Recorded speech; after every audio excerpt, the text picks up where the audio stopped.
시청자 여러분 안녕하십니까? 돈이 되는 이슈, 돈 버는 정보와 함께하는 경제 인사이트 정철진입니다. 자, 지난해 국내 주요 방산 기업의 수출액이 사상 처음 40억 달러를 넘으면서 K방산의 위상이 점점 높아지고 있습니다.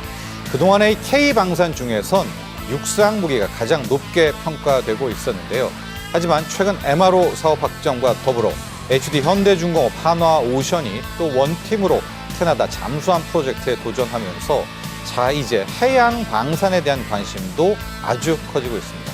자, 오늘 첫 번째 이슈로는요, 이제 육상을 넘어서 바다로 향하고 있는 K방산, 그중에서도 해양 무기에 대해서 자세하게 짚어보도록 하겠습니다. 자, 두 번째 이슈, 우크라 재건입니다. 지난 주말 트럼프 미국 대통령의 중재 속에 푸틴 러시아 대통령과 젤렌스키 우크라이나 대통령이 튀르키예에서 협상을 하겠다는데 합의를 했습니다. 자, 두 정상 과연 만나게 될까요? 만나서 어떤 이야기 하게 될까요? 당연히 이제 재건 이슈들까지도 급부상하는데 에너지, 인프라 이 부분이 떠오르게 되면 우리 K건설, K에너지에게도 기회가 될지 관심 높아지는 거 아니겠습니까? 자, 오늘 두 번째 이슈로 이 우크라 재건 이슈들 자세하게 짚어봅니다. 여러분, 경제인사이트는요, 유튜브 경제인사이트 채널을 통해서 실시간 시청이 가능합니다. 많은 시청 부탁드립니다.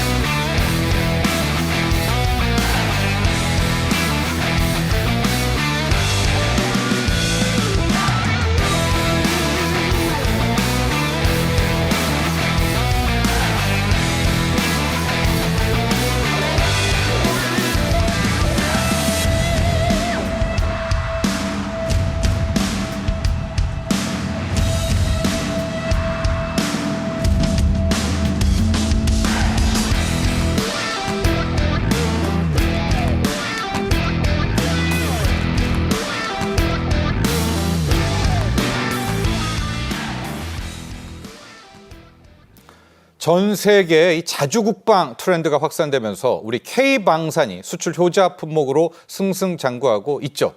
자, 그런데 이제는 육지와 하늘을 넘어서 바다에까지 영역을 넓히고 있습니다. 자, 오늘은 K방산 중에서도 해양방산 쪽에 좀 더 초점을 맞춰서 이야기 풀어가 보도록 하겠습니다. 문근식 한양대 공공정책대학원 특임교수 함께합니다. 안녕하십니까? 네, 반갑습니다. 네. 자, 지난 3월이었습니다. 스웨덴 안보연구소에서 작년 2024년에 국제무기 트렌드 보고서를 발표했는데 우리나라가요, 이 세계 무기 수출 상위국 10위 안에 들어갔다. 무엇보다도 2015년에서 19년 대비 무게 수출액이 5% 이상 늘어나고 있다. 자, K방산의 성장세가 너무나 놀랍습니다. 우리 교수님 보시기에 뭐 실제로도 또 군에서도 활동을 하셨으니까 우리 K방산의 수준이 정말 단기간 이렇게 좋아진 게 맞습니까? 단기간이라기보다도 준비된 자에게 기회가 온다. 네, 이 네. 대표적인 케이스예요, 이게. 네. 왜냐면은 우리는 그동안 뭐 남북 대치 상황에서 수십 년간을 그 경쟁해 왔죠. 무기 경쟁을 해왔고 우리가 방위산업 시작한 지도 어느새 50여 년이 넘었어요. 아, 그렇죠. 네, 네. 그렇기 때문에 국민들이 투자를 많이 해줬어요. R&D비를. 그거 가지고 꾸준히 개발했고 특히 우리 같은 경우는 북한을 압도하기 위해서 무기 개발을 열심히 해왔는데 이런 것들이 다 기회가 온 거죠. 특히 이제 무기 같은 경우는 첫째로 성능이 좋아야 돼요. 네. 원하는 만큼 성능을 내야 되고 그렇죠. 그다음에 가격이 같은 값이면 이제 싸야 되잖아요. 네. 같은 세금을 들어가니까. 그렇지. 네. 그다음에는 이 납기 얼마나 빨리 조달하느냐 네. 원하는 시기에 이런 것이 세 박자가 돼야 되는데 실질적으로 우리는 미국하고 지금 한미연합사령부가 운용되고 있잖아요. 거기서 미군 무기도 우리가 딱 보고 거기 머리 좋잖아 한국 사람들이 다 뭐 어느 정도 기술을 카피하고 이래가지고 네. 우리 걸 만들어내고 우리가 또 러시아에 이 차관을 빌려줬는데 30억을 못 받았잖아요. 거기서 탱크도 가져오고 뭐 여러 가지 가져왔는데 그런 기술을 다 종합해가지고 미국 거, 공산권, 서방 거 다 우리가 종합해서 만들어낸 것들이 사실은 K9 자주부, K2 전차 이런 명품들이라고요. 이 준비가 돼 있기 때문에 이런 걸 다 본다고 사는 사람들은 특히 비교를 하는데 그런 자료가 다 나와 있기 때문에 그래서 준비된 자에게 기회가 온다 이렇게 얘기할 수 있습니다. 네. 아마 주식시장을 보면 지금 방산 기업들의 주가 정말 놀라운데요. 실적으로도 증명이 됐습니다. 작년 기준 우리 국내 K방산 기업의 주요 수출액이 40억 달러를 사상 처음으로 넘었다라는 실적으로 증명을 좀 해주고 있는데 교수님, 뭐 연속수산의 이야기입니다. 우리 K방산의 좋은 점들 이야기를 해주셨는데 중동, 뭐 유럽 쪽에서 우리 K방산 무기를 이렇게 사는 이유들 또 민관의 노력도 함께 있었던 것 아니겠습니까? 그렇죠. 우리가 이제 전쟁하면은 가슴 아파하는 게 일반적인데 그 이면에는 또 기분 좋아하는 사람들이 있어요. 불행이 나의 행복이다 하는 일인 대표적인 케이스인데 네.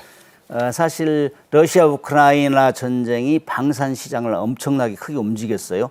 특히 우리 같은 경우는 준비되어 있기 때문에 K9 자주포, K2 전차, FA-50 공격기, 그다음에 뭐 다연장포 이런 것들 다 네. 가지고 있었는데 폴란드가 옆에 나라가 침공당해 지금 짓밟히고 있으니까 긴장하는 거죠. 폴란드 같은 경우는 특히 독일하고 러시아하고 왔다 갔다 싸우면서 완전히 짓밟았잖아요. 예. 굉장히 긴장하고 있는 상태에서 우리 빨리 이 재래식 무기를 지원해주자. 그리고 우리는 신무기로 교체하자.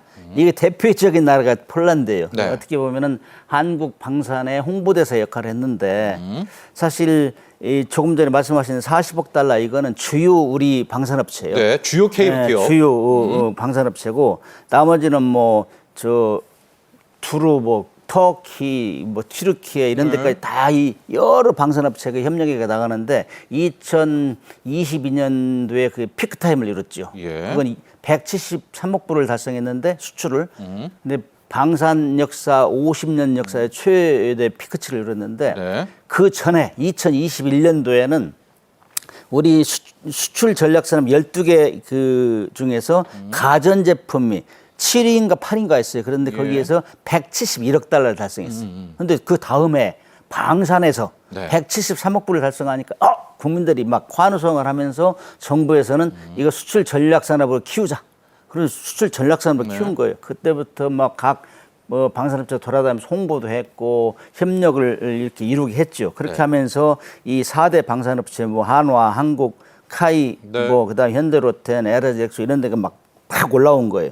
그래서 이런 업체들이 지금 1, 4분기에 지금 엄청난 실적을 달성했는데 한화 에어로스페이스 저 표를 보시면은 네. 영업이익 성장률이 1000%가 넘습니다. 작년 대비 12배를 넘게 버는 참 말도 안 되는 실적이 나와요. 그러니까 저도 이제 군 생활했지만 군 생활 과거 할 때는 정말 북한하고 계속 간첩선 잡으러 다니고 무기 생산하고 네. 너희들은 돈 먹는 하마 아니야? 네. 이렇게 하고 했는데 요즘에는 좀 기분이 좋아요. 예. 방산업을 통해서 그동안 투자한 걸 국민들에 돌려주고 있다. 그렇죠. 이런 차원에서는 아주 박수 갈채를 많이 보내는데 이 하나 에어로스페이스는 지금 나름대로 한국의 로키드 마틴으로 가자 이런 슬건도 내걸고 있고 이런 것들이 지금 굉장히 급성장하고 있는데 이게 지금 러시아 우크라이나 전쟁, 이스라엘 하마스, 이스라엘 헤즈볼라 이렇게 하다가 그쪽에는 또 미사일 전쟁이 많이 있잖아요. 그러니까 거기서는 또 천군 같은 거 적어도 중고도 대공 무기 맞습니다. 이런 것을 계속 사들여니까 좀 유럽에서의 시장이 구축돼 있고 아시아 중동 쪽에서 또 다른 시장이 구축되고 있고 네. 그런 이런 와중에서 또 훈풍이 부는 것은 지금 미국하고 중국 갈등이 많잖아요. 네. 그러면 거기 미국하고 중국 싸우면은 해양에서 갈등이 이 전쟁이 일어나기 때문에 과거 역사를 보면은 육지에서 전쟁이 일어나요. 예. 그러나 결국에는 바다에서 모든 물동량이 들어오기 때문에 바다를 장악하는 자가 또 전쟁이 이기게 돼 있다고. 그렇기 때문에 지금 중국이 대만을 침공하겠다는 얘기를 계속 하잖아요. 네. 이거는 시그널을 예. 주는 거라고. 그 옆 나라들은 긴장하고 있는 네. 거죠. 예. 필리핀 같은 나라가 대표적인 나라고 지금 함정을 많이 살려고 한다고. 그래서 이제 예. 거기다가 미국하고 중국하고 갈등하니까 미국이 지금 2020년경부터는 미국이 함정 척수면에서 중국한테 밀려요. 예, 그 얘기를 저희가 따로 이제 좀 이제 나눠서 하도록 하겠고요. 앞서 표를 한번 먼저 보도록 하겠습니다. 수주 잔금 표가 있었어요. 이게 무슨 얘기냐면 작년에 우리가 수출은 40억 달러지만 받아놓은 수주는 여러분 지금 어마어마하고 올해도 수주는 계속 나옵니다. 이제 수주는 약속한 것이고 저게 실제 액수로 찍혀서 들어오면 이제 실적 수출액으로 잡히니까 자, 수주가 저렇게 넉넉하게 잡혀 있으니 앞으로 수출이라든가 실제 실적도 좋을 수밖에 없다. 이 점은 꼭 이제 기억을 해 두시면 좋겠고요. 자, 오늘 교수님과 함께 하게 된 이유는 조금 전에 언급을 해 주셨지만 오늘의 이슈는 육상 또 공군 무기가 아니라 해양 무기입니다. 저희가 육상, 공군은 잘하지만은 해양 쪽 이렇게 있는데 자, 드디어 하나씩 하나씩 베일이 벗겨지고 있습니다. 우리 교수님은 실제 또 해군으로도 복무도 하셨으니까 우리의 해양 무기 현황 한번 이야기해 주시죠. 어느 정도입니까, 우리는요? 우리는 항공모함하고 핵추진 잠수함이 오늘날 현대전에 총알을 할 수 있는데 그거는 그렇죠. 아직 만들어본 적이 없어요. 그러나 기술은 가지고 있는데 예. 그건 뭐 정치적인 문제, 그다음에 경제적인 문제가 따라서 하고 있지 않는데 그 나머지 군함들은 특히 이지스 구축함 같은 경우는 미국에서 기술을 도입해가지고 지금 우리가 만들어 왔지만은 정조대함 같은 경우는 세계 최고 수준의 이지스 구축함이다. 네. 이렇게 얘기하고 있고 또 이제 잠수함 같은 경우도 첨단 기술이 많이 들어가는데 잠수함도 우리가 독일에서 이제 가져와 가지고 운영하면서 여러 가지 노하우를 습득했는데 이제 2021년도에는 우리가 3,000톤급 잠수함을 독자적으로 만들었어요. 독일 예? 기술을 베이스로. 예. 그래서 기술을 자립했단 말이죠. 그런 상태에서 지금 캐나다나 뭐 폴란드나 필리핀, 사우디 이런 데서 우리 잠수함 살려고 해요. 네. 그렇기 때문에 아주 신이 나 있고 그래서 이제 그동안 많이 투자했던 국민들이 이제 박수갈채를 많이 보내고 있는데 아무튼 우리는 함정 분야에서도 굉장한 수준이 높게 지금 올라가고 있다. 특히 미국에서 칭찬을 많이 해요. 이지스 구축함 보고 그다음에 엊그제 4월 30일 날은 미국 해군선 장관이 와가지고 현대 중공업과 그 하나오션 조선 다 보고 나서 깜짝 놀란 거예요. 네. 야, 한국이 말로만 들었는데 정말 스마트 조선소가 돼 있구나. 모든 우리가 원래 IT 기술은 세계 1위잖아요. 그 기술을 모든 배에 깔고 특히 AI 기술, IoT 뭐 알겠습니다. 그다음에 뭐 디지털 트렌 이런 걸 다 트윈 이런 걸 적용하기 때문에 이거 정말 말로 듣던 한국의 조선 능력이 대단하네. 교수님, 우리가 항공모함 만들 수 있습니까? 만들 수는 있는데 돈이 좀 많이 들어요. 그래서 가성비를 따져야 되거든. 그렇죠? 네. 그래서 이제 우리가 이제 그동안 북한을 상대로 해서 군사를 건설해 왔는데 해군력도 이제 해군력 압도했어요. 그래서 이제 그것만 됐지 하고 국민들이 이제 더 이상 뭐 만들 필요 없어. 그런데 양쪽 우리나라를 짓밟았던 중국하고 일본이 계속 항공모함 만들어내려고 핵추진함 가지고 있잖아요. 그래서 우리도 이제 군사력 건설 패러다임을 그런 주변국 견제를 위해서 해야 된다. 이런 여론이 있음에 따라서 항공모함도 우리가 이제 기본 설계를 시작했었어요. 근데 정권이 바뀌면서 이걸 잠시 보류했다고. 거기에는 이제 거기에 싣고 다니는 항공기를 독자 개발할 것이냐 아니면 사올 것이냐 이것이 핫 이슈가 돼가지고 좀 보류해 있고. 그러나 기술력은 된다. 그렇죠. 잠수함도 핵철도 잠수함도 마찬가지 기술력은 됩니다. 앞서 얘기했지만 지금 항공모함, 핵추진함, 잠수함 이 정도가 되면 이제 해양 무기 쪽에서 탑 티어다 이런 이야기 해주셨는데 잠수함 기술 수준은 어떻습니까? 잠수함 조금 전에 약간 언급했지만은 우리가 독일로부터 원자재를 수입해가지고 18척의 잠수함을 운용했어요. 네. 조립 생산한 거죠. 맨 첫 배는 독일에서 만들어서 왔지만은 나머지는 우리 하나오션하고 현대중공업 교호로 생산해가지고 18척 움직여 왔는데 그 운용하면서 다 노하우를 습득해가지고 2021년에 도산 안창호 3,000톤을 만들었는데 이 잠수함의 명품이 됐어요. 잠수함은 일단 조용해야 돼. 소음이 적게 나야 되고 그다음에 물속에서 정말 은밀하게 기동할 수 있는 오래 견디고 깊이 들어가고 그다음에 이제 머리나 미사일을 발사해서 적을 공격해야 되는데 독일 같은 경우는 우리보다 오래 견디는 능력 그다음에 잠수함에서 지상을 공격할 수 있는 능력 이게 좀 부족해요 우리보다. 근데 우리도 잠수함에서 공격하나요? 그렇지. 지상도 공격할 수 있고 SLBM을 실었기 때문에 그다음에 이제 더 조용해요. 제가 다 배 세 종류의 배를 탔다고 독일에서 두 종류 가져왔고 우리가 이제 독자적으로 만들었는데 다 비교해 보면은 소음이 엄청 작아요. 잠수함 먼저 잡고 먼저 쏘고 안 잡히고 요건데 거기 충족하는 배다. 그렇기 때문에 바라이어들이 이제 러브콜을 하는 거죠. 자, 그러니까요. 지금 가장 초미의 관심사가 특히 K방산의 올해 뭐 아마 핫 이슈가 될 것 같습니다. 지금 HD 현대중공업 하나오션이 원팀을 꾸려서 캐나다 잠수함 프로젝트에 도전을 하고 있거든요. 이 캐나다 잠수함 프로젝트 좀 함께 소개해 주시고 교수님이 보시기에 전문가시니까 우리가 딸 수 있겠습니까? 여기서 딸 수 있다면 기분 좋아하겠죠. 네. 뭐 이거 객관적으로 한번 좀 예상을 상당히 해주시죠. 좋은 분위기로 가고 있어요. 왜냐하면은 지금 미국 트럼프 대통령이 너 51주야 미국에 이렇게 얘기하니까 거기 화가 나 있고 캐나다 국민들도 이제 자주국방 해야 되겠네 이렇게 하면서 맨 먼저 떠오르는 것 중에 하나가 잠수함. 잠수함이 원래 수상함보다 가성비가 뛰어나다고 얘기한단 말이죠. 건조비는 좀 비싸도 상대방 위협을 많이 줄 수 그렇죠. 있기 때문에 네. 그렇기 때문에 잠수함을 8척에서 12척을 사겠다. 이게 이제 캐나다 잠수함 프로젝트예요. 네, 이게 이제 좀 가시적으로 진행되고 있는데 현재까지는 RFI, Request for Information이라고 있어요. 그래서 정보 교환을 정보를 달라 해가지고 우리 제출했어요. 제출하고 또 거기다 플러스해서 우리가 직접 가서 우리가 잠수함을 사면 이것도 해줄게, 저것도 해줄게 해가지고 여러 가지. 뭐 그럼요. 제안해야죠. 그걸 미요청 네. 제안서라고 하는데 그것까지 다 했어요. 설명을 하고 네. 그다음에 이제 캐나다 정부가 이제 바뀐 지 얼마 안 되잖아요. 예. 그래서 이제 마크 칸이. 여름 예.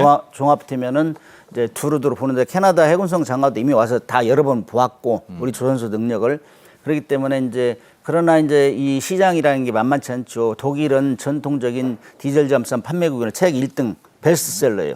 이런 독일이나 그다음에 프랑스 이런 데와 경쟁을 해야 되기 때문에 만만치 않아요. 그러나 이제 우리가 기본적인 기술은 가지고 있다. 우리가 캐나다에 원하는 잠수함을 제일 근접한 잠수함이에요. 30일 이상 작작할 수 있고 북극해도 이제 얼음이 녹는 시대가 됐기 때문에 네. 거기도 작전할 수 있는 능력을 하려면 장기간 작전해야 되고 공기 불이 추진 체계나 이런 걸 다 그들이 원하는 걸 다 충족할 수 있다. 그래서 이제 근접해 있는데 이 수출이라는 것이 요즘에는 G2G 개념으로 간단 말이죠. 왜냐하면 기업들이 워낙 도산을 많이 하니까 네. 그래서 정부하고 기업하고 군하고 총력전을 해야 이게 가능한데 그런 면에서 그동안 다소 부족했죠. 그래서 한화하고 현대중공업하고 뭐 치열한 경쟁. 한국에서 1등하면은 세계에서 1등한다. 이게 조선해부도 지금 적용되고 있어요. 네. 현대중공업하고 한화오션하고 그래서 둘이 너무나 과열 경쟁하다 보니까는 약간의 잡음이 났어요. 그러나 이제는 우리 힘을 원팀 합쳐서 됐죠? 이제 힘을 합쳐서 국민들 여론이 막 빗발치니 너 그 호주에서도 실패했잖아. 네. 그래 이제 다시 그런 일이 캐나다에선 있으면 네. 다시는 그런 일이 있으면 안 돼 해가지고 막 지금 국민들 여론이 빗발치니까 공동으로 이제 입찰 경쟁을 하겠다 네. 선언을 했고 알겠습니다. 그다음에 사우디 같은 경우도 지금 굉장히 빠른 속도로 정부 간의 협력이 이루어지고 있어요. 네. 자, 저희가 이제 해양 무기 쪽 보고 있는데요. 잠수함 프로젝트 먼저 얘기를 했는데 아무래도 그 기본은 함정 또 조선을 얘기해야 됩니다. 근데 오늘은 저희가 무기 쪽으로 가고 있기 때문에 MRO 사업을 이야기해 보도록 하겠습니다. 지금 그 K조선은 주가 보시면 알겠지만 수주 잔고도 대박이 터지고 지금 뭐 매일 나옵니다. 수주 이슈가 200조 원이 일단은 주문을 쌓여 놓고 있다라고 하는데 MRO 쪽 한국조선 이것도 역시 준비된 그렇죠. 것의 결과물이죠. 그거 안에 노력에 대한 사실 이제 제가 알기로도 2008년에서 14년 특히 2010년경이 한국 조선의 이 피크 타임이었어요. 그때 수주를 제일 많이 하고 그때 현대하고 하나오션, 삼성중공업은 3강 1, 2, 3등 할 정도로 당신 대우조선이었죠. 그렇죠. 예. 그런데 그것이 주춤하다가 중국이 물량 공세하고 저가 인건비로 막 엄청나게 치달았단 말이죠. 그러니까 이렇게 주춤하다가 다시금 제2 중기가 오지 않나. 사실 수주상국 200조라는 건 대단한 거예요. 네. 그래서 위협적인데 이런 현상이 이어지고 있어요. 그렇기 때문에 많은 사람들이 박수를 치고 있는데 특히 이제 MRO 사업 하면 이 작년까지만 해도 일반 국민들이 몰랐어요. 근데 메인터넌스, 리페어, 오버홀 이건데 네. 이거는 이제 함정이 태어나서 퇴역할 때까지 다 관리하는 거예요. 부품 갈아주고 그다음에 크게 수리들을 하는 것이 오버홀, 정기 수리를 하는데 이걸 최근에 미국에서 2척을 지금 하나오션에서 부탁해가지고 하나오션에서 4만 톤급을 이미 깔끔하게 세배 만들어 줬어요. 너무나 평이 좋은 거예요. 미군에서. 그다음에 이제 하나는 3만 톤짜리 지금 하고 있는데 엊그저께 줘야죠. 해군성 장관이 와가지고 다 보고 나서 작업하는 거 다 보고 나서 야 과연 맡기기 잘했네. 이런 그 두 번째 거 보고 간 겁니까? 그렇죠. 두 번째 보고 왔고 이미 하나는 인도했고 예. 그렇게 하면서 앞으로의 목표는 수리뿐만이 아니고 세배도 만들자. 이런 차원으로 가는 거고, 네. 그다음에 그래서 군함 능력, 군함 범위에서 이제 상호 실리가 구축되면은 그건 그 역시 민간군이 총력전을 해야 돼요. 네. 그렇게 되면은 신조 함정 건조하는 거, 그다음에 뭐 아주 그 고난도의 고급의 그 보안이 적용되지 않는 군수 지원함이라든지 뭐 전략물자 수송함 이런 것들은 우리가 만들어도 좋겠다. 그래서 네. 지금 물밑 작전이 진행되고 있어요. 그래서 어떻게 협력해서 하루빨리 중국을 능가할 것인가 함정 척수면에서 이런 것들이 엄청나게 진행되고 있고 그 그래서 부분을 좀 들어가 보도록 하겠습니다. 한화 오션 같은 경우에는 방금 교수님께서 이야기했지만 이게 단순히가 MRO만 해주지 말고 한번 만들어주자. 그래서 필리 조선소도 인수하고 뭐 이제 많은 또 다른 기업들도 미국 조선소를 사들이려고도 하고 있거든요. 그 이유가 교수님 보시기에 어떻습니까? MRO를 뛰어넘어서 우리가 한번 미국의 군함을 만들어줄 수 있을 정도로 우리 한미의 관계라든가 좀 됩니까? 가능성이 있을까요? 이 방송 나가면 그렇게 할 거라고 생각합니다.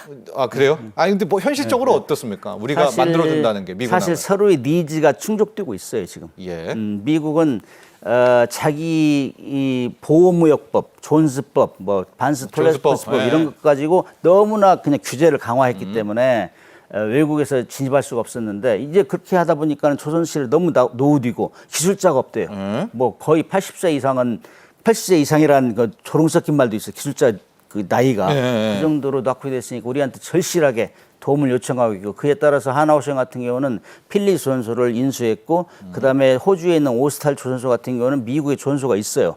그 조선소도 지금 주식을 19.8% 지금 획득해가지고 거기 미국의 조선 함정을 건조하는 참여하겠다 이런 계획을 나타내고 있고 현대 중국 같은 경우는 지난 4월 11일 날 미국의 헌팅턴 인걸스 조선소하고 MOU를 맺었어요. 그렇죠. 제가 그 현장에 있었어요. 저도 전시회 갔었는데 예. 그렇게 되면 이제 고급진 군함을 같이 건조하거나 또 우리가 기술 협력하겠다 이런 의지를 강력하게 보이고 있어요. 그래서 일단 두 조선소가 열심히 지금 미국과 교섭하고 있고 그에 이어서 HD 한중 그렇죠. HD 한진 옛날 HJ. 한중호. 예.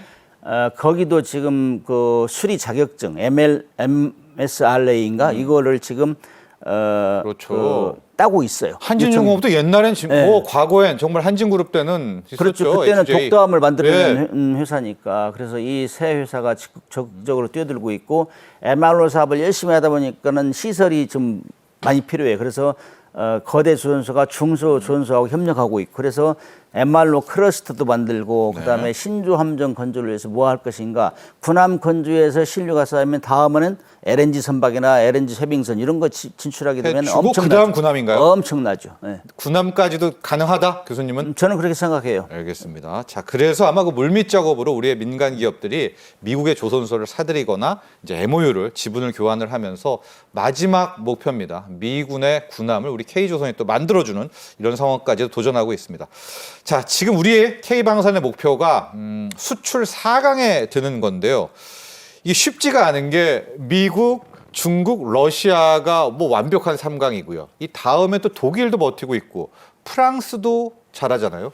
우리가 세계 4위 가능할까요? 뭐 어떤 점을 우리가 더 보완해야 될까요? 한국 사람들은 한다만 하는 나라이기 때문에 일단 믿어보시고 그다음에 이제 우리가 이 작지만 강한 그다음에 아주 고급화된 이런 전략을 써야죠. 사실 러시아 우크라이나 전쟁 때문에 급속하게 이제 발전이 됐는데 이제 거기를 떠나서 수출 시장 다변화해야 돼요. 다변화하고 그다음에 고급진 기술을 적용하고 특히 조금 전에 언급한 대로 스마트 조선 그래서 뭐 IoT나 AI나 그다음에 디지털 트윈 이런 것들 다 적용해가지고 야 정말 생산성도 높이고 정말 안전성도 높이고 이런 기술을 적용하면은 사실 이제 그동안 K9 자주포, K2전차 이런 걸 했지만은 그걸 K9 자주 수십 대 하면은 뭐 군함은 뭐 한 번 굴르면 되는 거예요. 잠수함 한 번 하면은 될 것 같은데요. 그렇죠. 예, 그래서 K 빅4에 그런 걸 수출하면은 이제 막 엄청나게 커지죠. 근데 이제 우리가 조심해야 될 거는 어느새부터 유럽에 우리 많이 무기를 팔으니까 견제를 많이 해요. 벌써요? 마크롱 대통령이 맨 앞에 서가지고 자금률을 20%, 60% 늘리자. 우리 유럽이 뭐가 부족하냐? 그런데 사실상 전쟁이 끝나고 냉전이 끝나고 나서 유럽은 생산량을 더 죽였어요. 우리는 계속 생산량을 유지해왔죠. 남북 대치하는. 그렇기 때문에 사실 유럽에서 우리가 아무리 견제해도 우리가 현 템포 플러스 해서 좀 고급진 전략을 추진하면은 그다음 우리끼리 싸우지 않고 이렇게 하면은 그 유지하지 않을까. 4대 강국에 들어가지 않을까. 독일, 프랑스만 제치면 되지 않습니까? 그렇죠. 그래서 이제 독일, 프랑스를 제치려면 거기는 워낙 기술 강국이기 때문에 거기다가 이제 가격을 우리 싸게 해줘야 되잖아요. 그렇게 하고 배달도 잘하고 뭐 K2 전차 같은 경우는 폴란드에서 요구한 데보다 3개월 먼저 배달했다 했잖아요. 알겠습니다. 교수님 마지막으로요 트럼프 변수 한번 보도록 하겠습니다. 아마 이제 우리도 정권 다시 이제 되고 대통령 선거 끝나고 나면 방위비 협상부터 해서 방산 이슈들이 있을 것 같습니다. 트럼프 변수는 또 어떻게 바라보고 계십니까? 조삼모사하고 있기 때문에 네. 항상 대비를 해야 돼요. 플랜 A, B, C를 가지고 대비해야 되는데 아무튼 그럼에도 불구하고 트럼프는 유럽에다 방위비를 5%까지 올려라. 이렇게 우리한테 기회죠. 미국이 다 충당할 수 없는 것이고 자기들 뭐 로키드 마틴이나 이런 데서 판다고 해도 우리 틈새 시장이 있다. 그다음에 우리가 그동안 지난번 러시아 우크라이나 전쟁 때문에 미국에는 우리가 완제품을 무기를 팔은 적이 없어요. 근데 지금 뭐 비군 같은 건 LI에서 개발해서 팔려고 하고 있고 그다음에 미국에요? 미국의 포탄을 많이 팔았잖아요. 예, 풍산. 우유에서 네. 팔았는데 그것이 뭐 3천억 이상 팔았으니까 미국도 우리를 지금 무시 못하는 여러 가지 이유 중에 하나죠. 그래서 우리가 미국 시장에 진출하고 그렇게 하고 그다음에 유럽뿐만 아니라 다른 나라에서도 트럼프 효과가 나타난다. 네. 자주국 방해라 하니까 무기를 생산할 거 아니에요. 알겠습니다. 그래서 시장 다변화하고 하면은 우리가 충분히 트럼프가 조삼모사에도 다 우리가 커버할 수 있다 이렇게 봅니다. 네. 자, 지금까지 문근식 한양대 공공정책대학원 특임교수와 함께했습니다. 오늘 감사합니다. 네, 감사합니다. 자, 두 번째 이슈 보도록 하겠습니다. 준비된 영상 보시고 난 뒤 이야기 계속 이어가죠.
네, 3년간 이어졌던 우크라이나 전쟁이 오는 15일 중대 변곡점을 맞을 것으로 보입니다.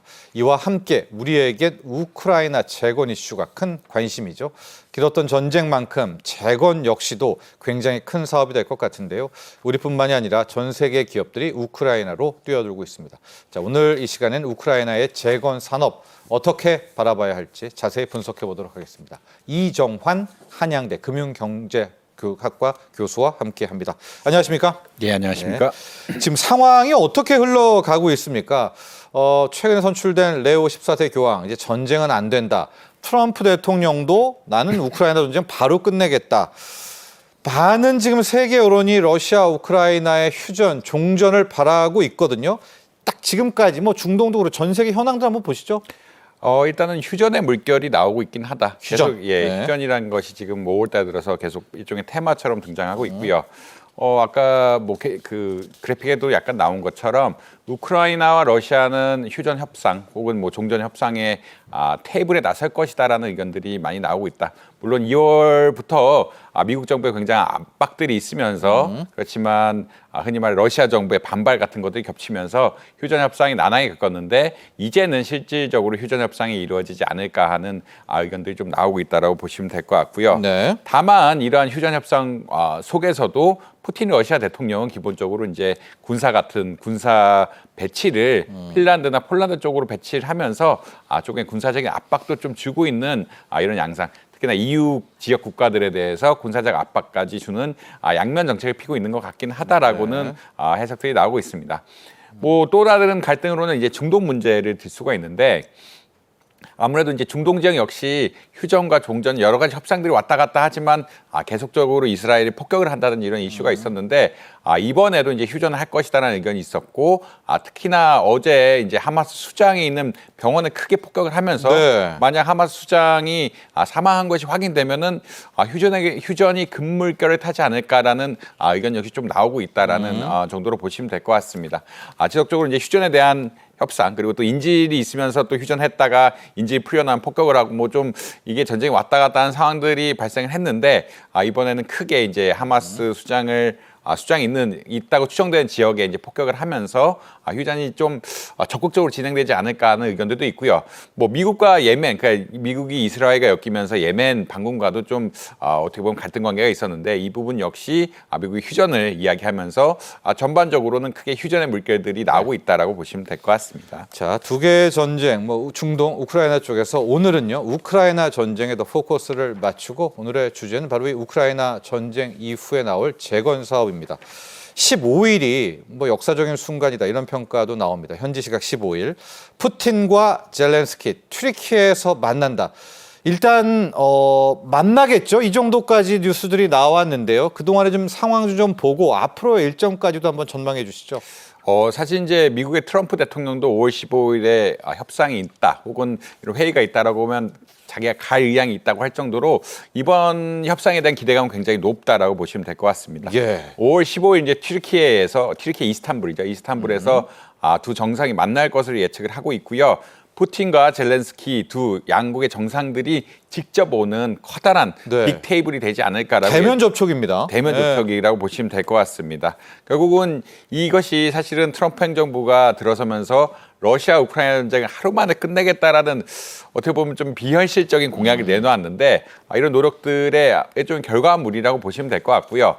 처음에 2월 달 초에는 아무래도 러시아 편을 들면서 특히나 이제 우크라이나에 대해서 우리의 재정 지출이 너무 심하니 무기 같은 것을 공급하지 않겠다라는 의견들을 표시하면서 러시아의 편을 들면서 종전을 하려고 했는데 아무래도 지금 러시아가 우크라이나의 점령지를 가지고 있는 조금 우세한 상황이다 보니까 러시아 입장에서는 이런 트럼프 대통령의 조건을 굳이 받지 않고 그렇죠. 조금 더 자기가 네. 유리하도록 여러 가지 전략들을 펴왔고 이에 따라 좀 협상이 지지부진했다라고 보시면 될 것 같고요.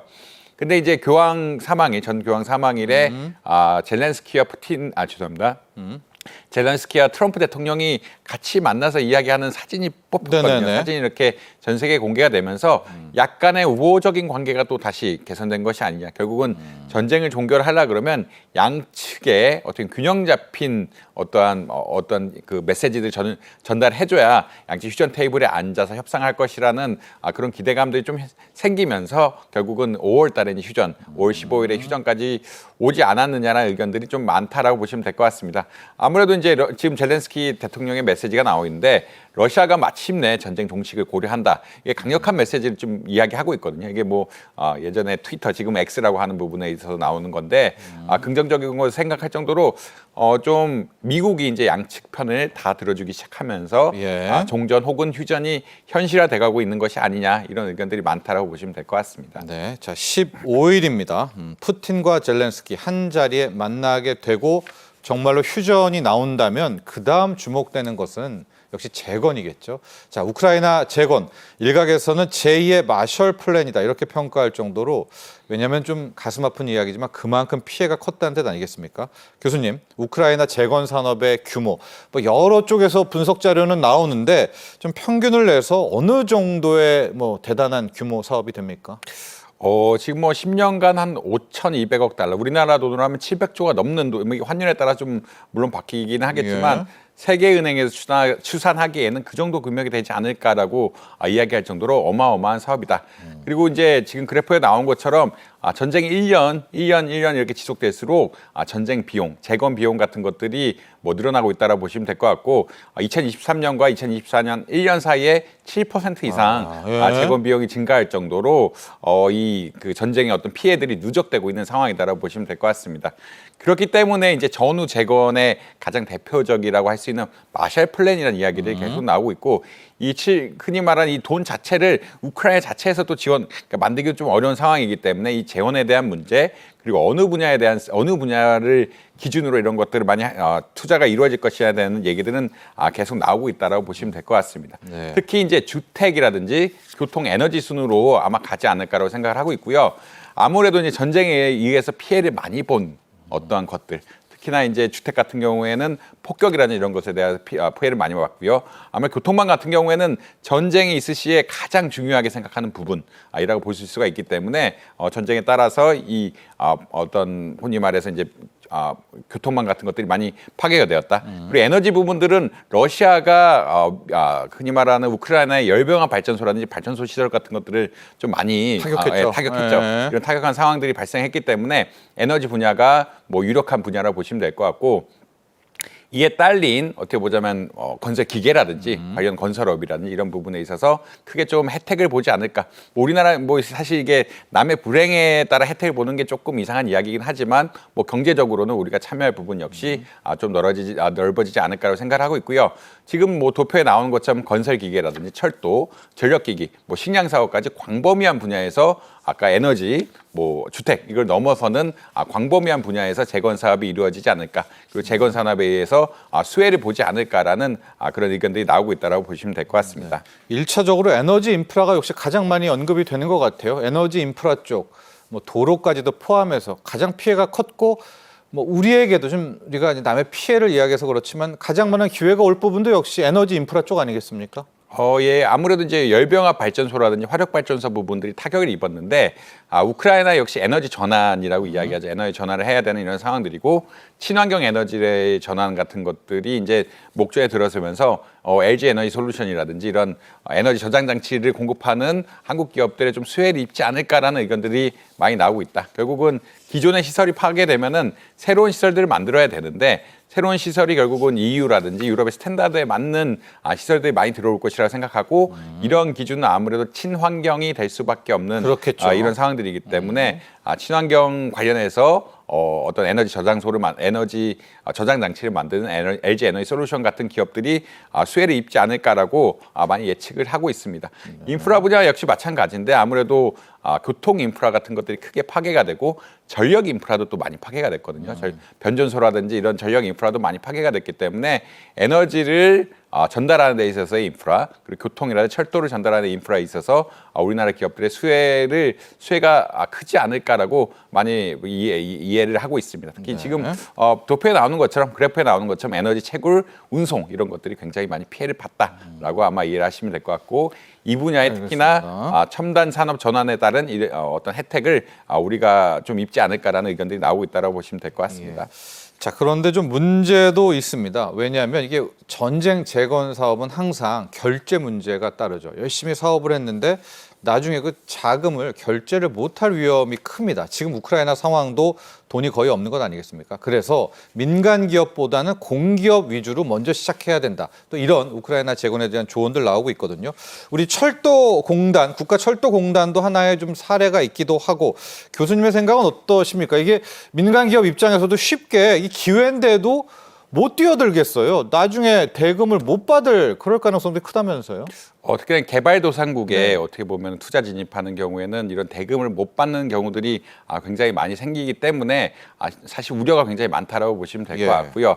이렇기 때문에 이제 정부가 보증할 수 있는 어느 정도의 어떤 관주도로 가야죠. 관주도로 가야 된다는 의견들도 있고, 두 번째로는 민간이 그쪽 우크라이나 기업들과 같이 해야 된다는 의견 역시 굉장히 많이 나오고 있다. 왜냐하면 콘소시엄으로 받게 되면 아무래도 그쪽에서도 금융 지원을 받을 수 있고 우리나라의 금융 지원을 받을 수 있으면서 대금 역시 아마 자국 기업에 대해서 대금을 지불하지 않는 경우는 우리나라 지급하지 않는 경우보다는 덜 할 거라고 생각을 하고 있기 때문에 이 전략 역시 그냥 우크라이나에도 도움이 되고 우리나라에도 도움이 되는 공동수부로 가야 되지 않느냐라는 의견들이 많이 나오고 있다라고 보시면 될 수 있을 것 같습니다. 다만 이제 개발도상의 특징은 아까 앵커님 말씀하신 것처럼 이런 지급 결제에 대해서 흔히 말하는 부정부패라고 이야기하고 있고, 투명성, 흔히 말하는 정부 자체의 투명성이 굉장히 좀 떨어지는 이런 상황들이기 때문에 지급에 어려움이 있는 것은 분명한 사실이고, 그렇기 때문에 우리나라 기업들을 보호하기 위해서 우리나라 정부가 좀 더 끼어들어서 보증도 하고 우크라이나 정부가 직접 협상을 할 수 있는 이런 여러 가지 채널들을 만들어야 되지 않을까라는 것이 공통적인 생각이다. 이에 더불어서 콘소시엄 전략으로 가야 되는 것이 아니냐라는 의견들이 많이 나오고 있다라고 보시면 될 것 같습니다. 두 개 한번 사례를 볼게요. 아까 얘기 잠깐 언급을 해드렸는데 철도 인프라 재건 쪽도 하나 있고 물 인프라 사업 쪽, 여기에는 우리 한국수자원공사가 좀 언급이 되고 있네요. 역시 관주도입니다. 두 개 모두. 아무래도 이제 철도 같은 것도 파괴가 많이 됐지만 아까 도표에 잠깐 나왔듯이 상수원, 그러니까 상수도 관련해서 물자원 관리 역시 굉장히 많이 손실이 입었거든요. 그렇기 때문에 한국수자원공사가 이런 수자원 개발에 있어서 뛰어들 이런 계획들이 있다라고 보시면 될 것 같고요. 두 번째로는 이제 아무래도 스마트 시티 이야기를 안 할 수가 없는데 예. 스마트 시티란 것은 물 관리라든지 교통, 인프라 모든 것들을 스마트하게 첨단적으로 한다는 이야기인데 아무래도 도시가 파괴됐다 보니까 이제 새로 재건할 때는 이런 스마트 시티 방향으로 많이 재건이 되지 않을까라는 의견들이 나오고 있습니다. 그렇기 때문에 한국은 사실 이제 한국수자원공사는 몇 군데 이미 스마트 시티 물의 어떤 스마트한 자원 관리에 대해서 활용하는 사례들이 있거든요. 이런 사례들을 바탕으로 해서 스마트 시티 전략에 있어서 보다 적극적으로 지원하려고 하는 이런 양상들을 보이고 있다라고 보시면 될 것 같습니다. 결국 파괴가 되면은 또 빨리 좋은 것을 받아들일 수 있는 체계가 올 수가 있기 때문에 철도라든지 뭐 수자원 관리에 있어서 적극적으로 스마트 교통, 스마트 물자원 관리, 스마트 인프라 이런 것들에 대해서 우리 기업들이 적극적으로 나서고 있는 상황, 특히나 관주도로 적극적으로 나서고 있는 상황이라고 보시면 될 것 같습니다. 네, LS그룹 사례도 한번 보도록 할까요? 앞서 이제 에너지 이야기하시면 ESS, 뭐 신재생 ESS 이야기를 많이 해주셨는데 LS그룹은 좀 많이 좀 논의가 된 겁니까? 특히나 LS그룹은 기본적으로 전기, 전력에 강하죠. 전력, 네. 전선 만드는 이런 기업이라 보시면 될 것 같고요. 이렇기 때문에 에너지 자원뿐만 아니라 특히 농기계 같은 것도 지금 만드는 기업, 그러니까 LS그룹 자체에서 농기계 같은 것도 만들면서 광범위한 분야에서 협정을 맺을 수 있는 이런 기업이라고 보시면 될 것 같습니다.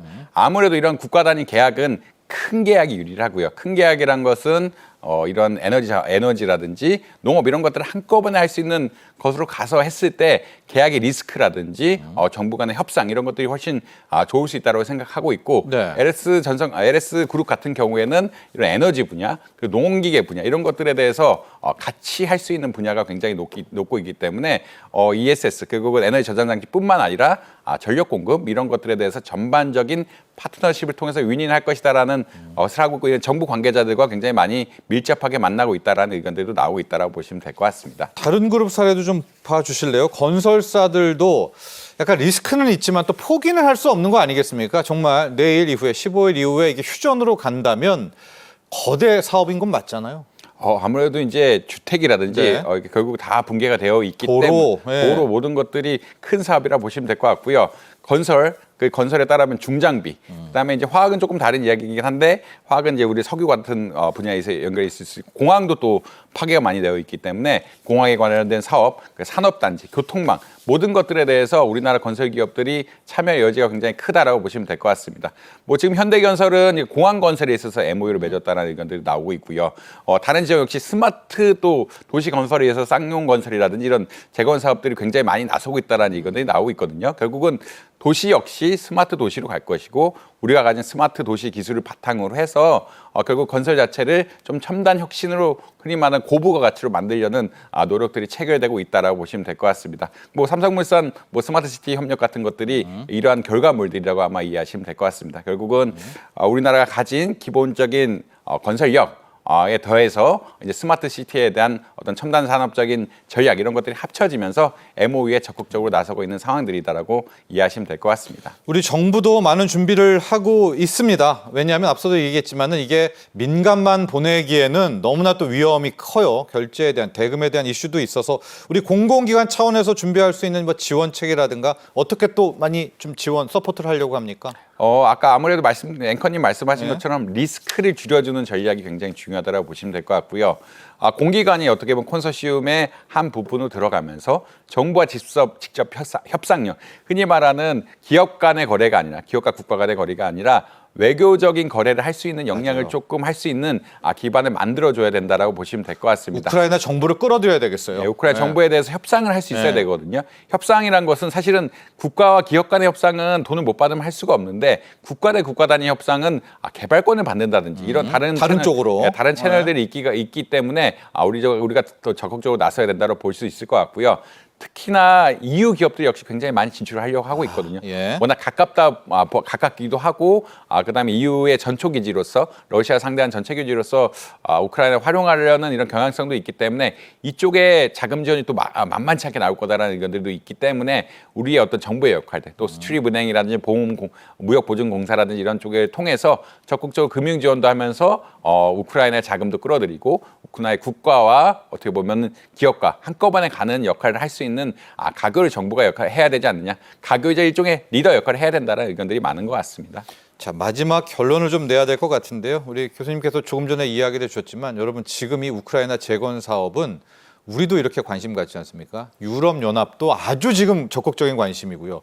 러시아도 이걸 우리가 왜 내죠? 러시아고요. 더욱 중요한 인물은 트럼프 대통령이죠. 아마 알짜 사업들은 또 미국 기업들이 다 가져가지 않을까 이런 우려도 있고. 자, 사업은 크고 뭐 우크라이나 재건 사업 말은 많은데 우리 K 기업들이 또 우리 정부와 민관이 어떻게 이거를 또 도전해 나갈지 전략이 정말 중요할 것 같습니다.